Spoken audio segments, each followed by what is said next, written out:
जय हिंद दोस्तों, ताहिर एजुकेशन अड्डा में आपका बहुत बहुत स्वागत है। फिर से आज का जो प्रश्न बहुत ही महत्वपूर्ण है।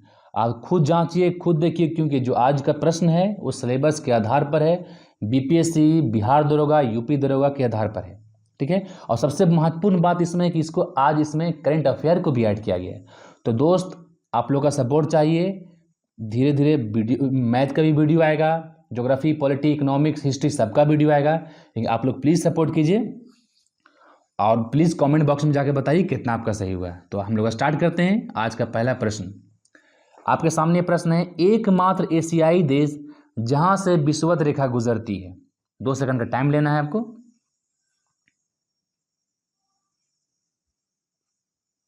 यह है इंडोनेशिया। ठीक है। एकमात्र एशियाई देश जहां से विषुवत रेखा गुजरती है वो है इंडोनेशिया। अब देखिए, विषुवत रेखा होता क्या है समझना है। ग्लोब सब कोई देखे होंगे, जो भी पढ़ाई करता है वो ग्लोब सब कोई जानता है। देखिए, ग्लोब के बीचों बीच जो रेखा गुजरती है, काल्पनिक रेखा है। ग्लोब के जो बीचों बीच काल्पनिक रेखा, उसको क्या बोलते हैं हम लोग?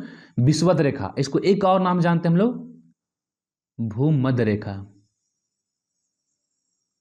ठीक है। भूमध्य रेखा, विषुवत रेखा, एक और नाम जानते हैं हम लोग, 0 डिग्री अक्षांश रेखा। ठीक है। तो विषुवत रेखा का 3 नाम है, एक विषुवत रेखा, भूमध्य रेखा और 0 डिग्री अक्षांश रेखा। ठीक है। ये जो ग्लोब के बीचों बीच से काटती है, ठीक है ना, ग्लोब के मैंने पृथ्वी को बीचों बीच से बांटती है। ठीक है। ये ऊपर वाला हो गया उत्तरी अक्षांश और नीचे वाला हो गया दक्षिणी अक्षांश। और सबसे एक्स्ट्रा फैक्ट, इसका सबसे बड़ा चीज ये है कि जो भूमध्य रेखा पर दिन और रात बराबर होते हैं। ठीक है। और विषुवत रेखा, एक और बात बता देते हैं, विषुवत रेखा जो है 3 महादेश से गुजरती है। ठीक है। एक हो गया दक्षिण अमेरिका, ठीक हो गया, एक हो गया अफ्रीका, ठीक है, और दूसरा हो गया एशिया। ये ध्यान रखिएगा, 3 कॉन्टिनेंट, दक्षिण अमेरिका, दूसरा अफ्रीका, तीसरा हो गया एशिया। 3 महादेश से गुजरती है। और एशिया महादेश से किस देश से गुजरती है? तो इंडोनेशिया से गुजरती है। ये ध्यान रखिएगा। चलिए, दूसरा प्रश्न आपके सामने है, अकबर के शासनकाल में राजा टोडरमल कौन थे? बहुत ही महत्वपूर्ण, 2 सेकंड का टाइम लेना है। तो ये थे वित्तीय सलाहकार। ठीक है। इनके बारे में थोड़ा जानते हैं। ये आप लोग जानते होंगे कि अकबर, जब जानते होंगे, पढ़े होंगे, तो अकबर में 9 रत्न थे। कितने रत्न थे? अकबर के दरबार में 9 रत्न रहते थे। और 9 रत्न में टोडरमल भी एक रत्न थे। ठीक है। 9 रत्नों में शामिल थे टोडरमल, और ये वित्तीय सलाहकार थे। और सबसे बड़ी बात यह है कि एक क्वेश्चन पूछा जाता है, किस जाति से बिलोंग करते थे? तो खत्री जाति से। ठीक है, खत्री जाति से बिलोंग करते थे। और सबसे बड़ा इनका इन्वेंशन था, सबसे बड़ा जो इनको जाना जाता है, दहसाला बंदोबस्त के लिए, दहसाला पत्ती के लिए। दहसाल पत्ती भी कहूँ रहता है, दहसाला बंदोबस्त भी रहता है। ठीक है। ये क्या था? ये भू राजस्व वसूलने की एक प्रथा थी। ये होता था क्या इसमें कि 10 साल का एक आंकड़ा तैयार किया जाता था खेत का, कि खेत की कीमत क्या है, कितना उपज हुआ था। 10 साल का एक आंकड़ा तैयार किया जाता था, उसके अनुसार ही टैक्स लगाया जाता था। तो 1580 में दहसाल बंदोबस्त की स्थापना, मतलब की शुरुआत हुई राजा टोडरमल के द्वारा। राजा टोडरमल अकबर के दरबार में रहते थे। चलिए, तीसरा प्रश्न आपके सामने है, गंगा नदी को बांग्लादेश में किस नाम से जाना जाता है? बांग्लादेश में गंगा नदी को किस नाम से जाना जाता है? 2 सेकंड का टाइम लीजिए, बहुत ही महत्वपूर्ण प्रश्न है। किसको जाना जाता है? पद्मा के नाम से। किस नाम से? पद्मा के नाम से। एक और बात कि बांग्लादेश, जो हमारी गंगा नदी है, हमारे देश की जो गंगा नदी है, वो भारत की सबसे लंबी नदी है। भारत की सबसे लंबी नदी कौन है? गंगा। भारत की सबसे लंबी नदी कौन है? गंगा है। बांग्लादेश में इसको किस नाम से जाना जाता है? पद्मा के नाम से जाना जाता है। और जानिएगा हम लोग कि ब्रह्मपुत्र नदी का नाम सुने होंगे। ब्रह्मपुत्र नदी को बांग्लादेश में जमुना के नाम जानते हैं। किसको? ब्रह्मपुत्र नदी को। ब्रह्मपुत्र नदी को बांग्लादेश में जमुना के नाम से जाना जाता है। ठीक है। अब ब्रह्मपुत्र नदी को ही तिब्बत में, कहाँ? तिब्बत में सांगपू, ये सांगू नहीं, ये सांगपू है, हदसा सांगपू के नाम जाना जाता है। ये ध्यान रखना आपको। ठीक है। तो सबसे लंबी नदी गंगा नदी है। गंगा नदी को बांग्लादेश में पद्मा के नाम जानते हैं। अब ब्रह्मपुत्र नदी को बांग्लादेश में जमुना के नाम जानते हैं। अब ब्रह्मपुत्र नदी को ही तिब्बत में सांगपू के नाम जानते हैं। चलिए, चौथा प्रश्न आपके सामने है, जो बहुत ही इंपॉर्टेंट है। ये पिछले बार दरोगा में पूछा है क्वेश्चन। राष्ट्रीय उद्यान जो भारत एवं नेपाल की सीमा पर गंडक नदी के पर स्थित है। ठीक है, 2 सेकंड का टाइम लेना है आपको। ये वाल्मीकि नेशनल पार्क हो गया। कौन सा है? Valmiki national park. ये याद रखिएगा, बिहार का एकमात्र राष्ट्रीय उद्यान है। बिहार का एकमात्र राष्ट्रीय उद्यान कौन है? Valmiki national park. ये है कहाँ? ये है कहाँ आपको? पश्चिमी चंपारण में। पश्चिमी चंपारण में ये। ठीक है, वाल्मीकि नेशनल पार्क कहाँ है? पश्चिमी चंपारण में। और बिहार का एकमात्र राष्ट्रीय उद्यान है। कब इसकी स्थापना हुई? 1989 में हुई। ये ध्यान रखिएगा, पूछा हुआ है दरोगा में पिछले बार। 5वां प्रश्न आपके सामने, लाला लाजपत राय की कौन सी उपाधि दी गई? बहुत ही इजी और बहुत ही महत्वपूर्ण प्रश्न है, इसके बारे में जानेंगे हम लोग फैक्ट भी। तो लाला लाजपत राय को पंजाब केसरी के नाम से जाना जाता था। पंजाब केसरी कौन है? लाला लाजपत राय। इनका जन्म हुआ है 1865 में। इनका जन्म कब हुआ है? 1865 में। और साइमन कमीशन का विरोध करते हुए, जब साइमन कमीशन भारत आया उस समय जब विरोध कर रहे थे लाहौर में, तो लाठी चार्ज के दौरान इनके सर पर चोट लगी और ये घायल हुए। कुछ दिन के बाद इनकी मृत्यु हो गई। ठीक है, तो 2 से 3 बुक इनका बहुत ही इंपॉर्टेंट है। अनहैप्पी इंडिया, अनहैप्पी इंडिया और यंग इंडिया, यंग इंडिया। ठीक है, unhappy India Lala Lajpat Rai, young India Lala Lajpat Rai, याद रखिएगा। ठीक है, इनको पंजाब केसरी के नाम से जाना जाता है। छठा बहुत ही महत्वपूर्ण, भिलाई, दुर्गापुर और राउरकेला में जो लौह इस्पात संयंत्र है, इसकी स्थापना किस पंचवर्षीय योजना के तहत की गई?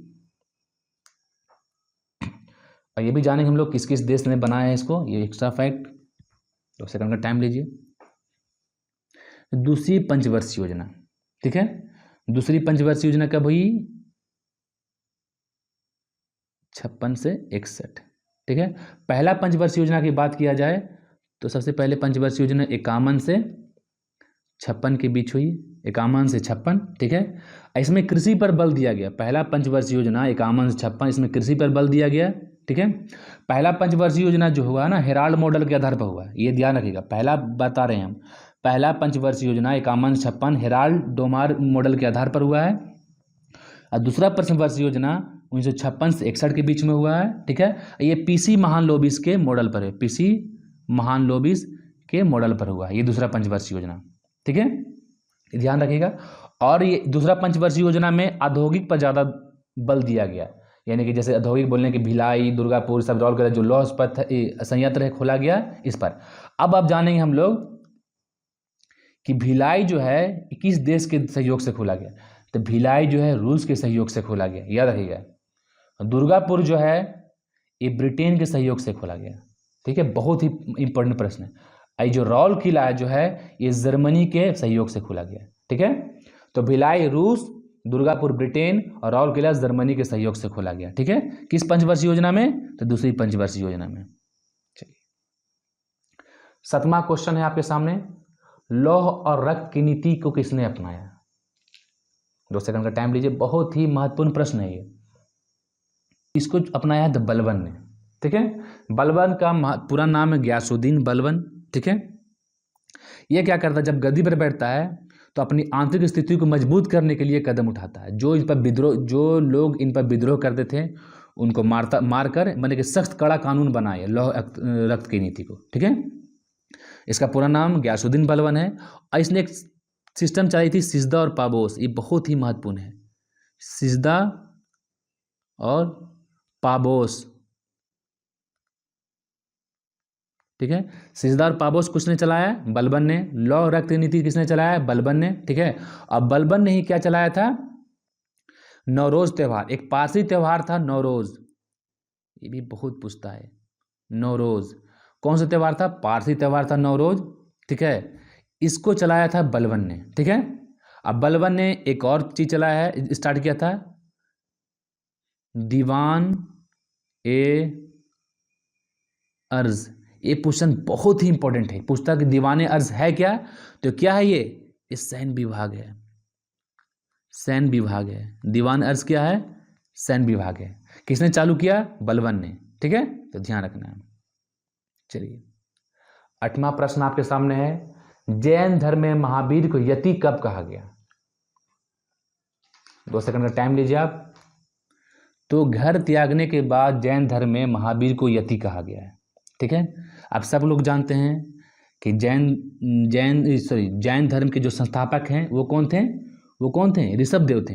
जैन धर्म के संस्थापक जो थे वो थे ऋषभ देव, ठीक है। लेकिन अगर वास्तविक संस्थापक का बात आएगा तो वो कौन हो गए, महावीर। जैन धर्म के संस्थापक कौन, ऋषभ देव। वास्तविक संस्थापक कौन, तो महावीर। महावीर ने जब घर त्यागा तो उसको क्या बोला जाता था, यति, ठीक है। और एक बात हम लोग जानेंगे कि टोटल 24 तीर्थंकर हुए जैन धर्म में, टोटल 24 तीर्थंकर हुए, ठीक है। और जो लास्ट तीर्थंकर थे कौन थे, वो महावीर थे, ये ध्यान रखना है आपको, ठीक है। इनका जन्म 540 में हुआ है, कुंडग्राम वैशाली में हुआ है, ठीक है। चलिए 9 प्रश्न है साइंस से, केल्विन मान से मानव शरीर का सामान्य तापमान कितना होता है।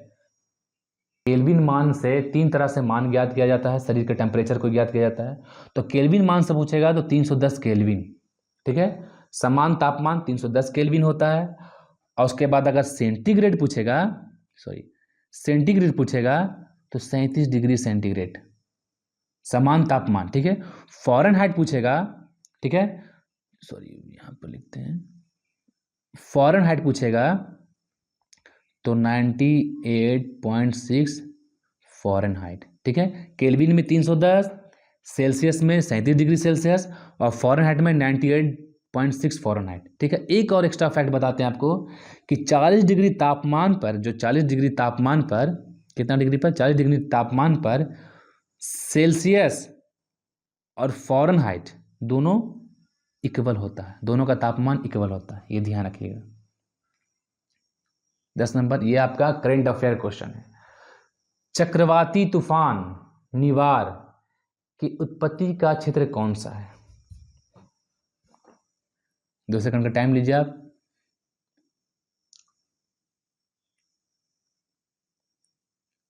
तो देखिए ये ध्यान समझना है, जो निवार आया था वो तमिलनाडु में आया था। कहाँ आया था, तमिलनाडु में आया था निवार, ये तूफानी चक्रवात था, ठीक है। ये आया था कहाँ, तमिलनाडु में। हम लोग जानते हैं कि तमिलनाडु ये साइड में है, तो ये साइड में कौन सा क्षेत्र पड़ेगा, तो बंगाली खाड़ी। ये हो गया अरब सागर, अभी हो गया इधर बंगाली खाड़ी। तो हमारा प्रश्न क्या हो जाएगा, बंगाल की खाड़ी, ध्यान रखिएगा। किस गैस को मार्स गैस भी कहा जाता है, किस गैस को मार्स गैस भी कहा जाता है। बहुत इजी है लेकिन बहुत ही इंपॉर्टेंट है। मीथेन को मार्स गैस कहते हैं। देखिए मार्स गैस जो दलदली इलाकों में होता है ना, वो मीथेन, वहाँ से भी मीथेन निकलता है। दलदली इलाका में जो गैस निकलती है वहाँ से मीथेन निकलती है।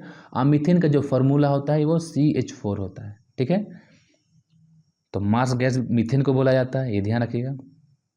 12 नंबर क्वेश्चन, प्रथम गाय अस्पताल का उद्घाटन किस पूर्वोत्तर राज्य में हुआ, ठीक है। प्रथम गाय अस्पताल का उद्घाटन किस पूर्वोत्तर राज्य में हुआ है।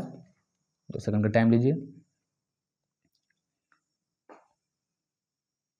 ये हुआ है असम में, ठीक है। कहाँ हुआ, असम के डिब्रूगढ़ में हुआ है। असम के डिब्रूगढ़ में हुआ है, ठीक है। ये किस लिए हुआ, तो गायों की देखभाल तथा स्वास्थ्य, जो इसके स्वास्थ्य संबंधित जांच के लिए किया गया है, ठीक है। और इस अस्पताल का जो नाम है लिखा गया ना, ये भी जान लीजिए, सुरभि आरोग्यशाला,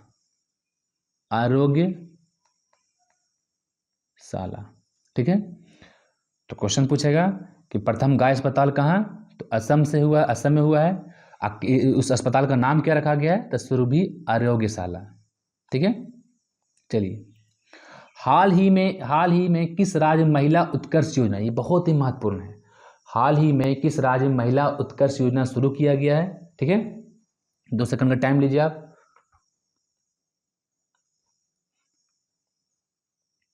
तो ये हुआ है गुजरात में। कहाँ हुआ है, गुजरात में। देखिए महिला उत्कर्ष योजना इसका उद्देश्य क्या है, ठीक है।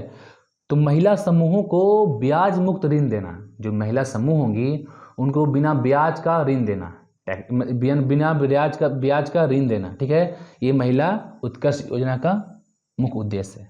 कहाँ स्टार्ट हुआ है महिला उत्कर्ष योजना? तो गुजरात में स्टार्ट हुआ है। देखिए बहुत ही ये महत्वपूर्ण है। भारतीय संविधान के तहत शपथ लेने वाले Jammu and Kashmir high court के पहले न्यायाधीश कौन बने? देखिए इसको समझने से पहले ये समझिए कि जम्मू कश्मीर में पहले उसका संविधान अलग था, वहाँ की झंडा अलग था, लेकिन जब से 370 लागू हुआ तो हमारा संविधान चलता है, हमारे देश का संविधान चलता है, हमारे देश का तिरंगा चलता है। तो इसके क्वेश्चन क्या पूछ रहा है कि संविधान के तहत भारतीय संविधान के तहत शपथ लेने वाले पहले न्यायाधीश कौन बने, ठीक है। ये बहुत ही इंपॉर्टेंट है ये, ठीक है। तो रजनीश ओसवाल ये पहले बने हैं भारतीय संविधान के तहत शपथ लेने वाले न्यायाधीश, ठीक है। ये ध्यान रखिएगा 370 हटने के बाद। क्वेश्चन है विश्व कछुआ दिवस कब मनाया जाता है? विश्व कछुआ दिवस कब मनाया? 2 सेकंड का टाइम लेना है आपको। देखिए विश्व कछुआ दिवस जो है 23 मई को मनाया। क्यों मनाया जाता है? कछुआ के आवाज को प्रोत्साहन देने के लिए ये कछुआ दिवस मनाया जाता है, ठीक है। तो बताइएगा आप लोग दोस्त, मेरे भाई, मेरे हीरो लोग, ये कैसा आप लोग को लगा, ठीक है। अब प्लीज़ सपोर्ट कीजिए, इस तरह से सपोर्ट कीजिएगा तो मैं भी बढ़ूंगा। और आप लोग बताइए प्लीज़ कमेंट बॉक्स में जाकर कितना आप लोग को सही हुआ, ठीक है। तो फिर कल मिलते हैं। जय हिंद।